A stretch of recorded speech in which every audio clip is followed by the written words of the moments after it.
ಸೂರ್ಯ ಬಾರೋ ಬೇಗನೆ, ಹೊಟ್ಟೆ ಹಸುವಾಗ್ತಿದೆ, ಕೂತ್ಕೋ. ಎಷ್ಟೊತ್ತು ಕಾಯೋದು? ನನಗೋಸ್ಕರ ನೀನ್ ಯಾಕೆ ಕಾಯ್ತಾ ಇದೀಯ ಅಣ್ಣ? ಊಟ ಮಾಡತ್ತಾನೆ. ಅದ್ ನನಗೂ ಗೊತ್ತು. ಸೂರ್ಯ, ನಾಳೆ ನಿನ್ನ ಬೆಂಗಳೂರು ಕಳಿಸ್ತಾ ಇದ್ದೀನಿ. ಬೆಂಗಳೂರ್ಗ? ಯಾಕೆ? ಮುಂದಕ್ಕೆ ಓದಿ ಹೆಸರು ಮಾಡಿ ದೊಡ್ಡ ಮನುಷ್ಯ ಅನ್ಸ್ಕೊಳಕ್ಕೆ. ನಾನ್ ಬೆಂಗಳೂರಿಗೆ ಹೋಗಲ್ಲ. ಸಾಕು, ಸುಮ್ಮನೆ ಇಲ್ಲೇ ಇದ್ಕೊಂಡು ನಂತರ ನೆಲ ಕರ್ಕೊಂಡು ಇರ್ಬೇಕು ಅನ್ಕೊಟ್ಟಿದ್ಯಾ? ನೀನು ಏನ್ ಹೇಳ್ದೆ ನೀನು? ಅಣ್ಣ, ಈ ಸಲ ಫಸ್ಟ್ ಕ್ಲಾಸ್ ತಗೊಂಡಿದ್ದೀನಿ, ಮುಂದಿನ ಸಲ ಫಸ್ಟ್ ರ್ಯಾಂಕ್ ತಗೋದೇನೆ ಅಂತ ಹೇಳಿಲ್ಲ ನೀನು? Cool down brother, cool down. ದೇವಾಲಯದಂತ ನಮ್ಮ ಮನೆ, ದೇವ್ರಂತ ನಮ್ಮಣ್ಣ, ಇಡೀ ಪ್ರಕೃತಿ ಮಾತೇನೆ ನೆಲೆಸಿರ್ತಕ್ಕಂಥ ಸುಂದರವಾದ ನಮ್ಮ ಹಳ್ಳಿ, ಇದಕ್ಕಿಂತ ವಿಶ್ವವಿದ್ಯಾಲಯ ಬೇರೆ ಎಲ್ಲಿದೆ ಅಣ್ಣ? ನಿಲ್ಲಿಸ್ತೀಯಾ?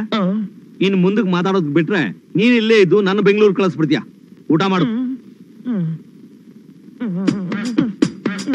ಊಟ ಮಾಡೋ, ಊಟ ಮಾಡೋ.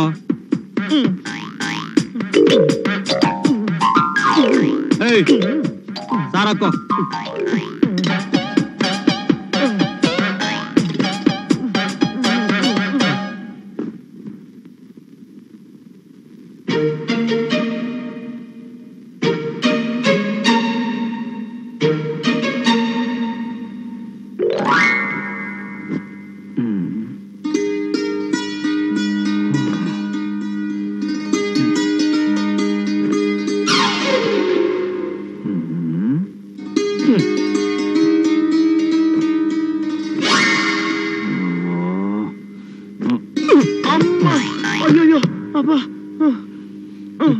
ಯಾಕಣ್ಣ ತಳ್ಬಿಟ್ಟೆ?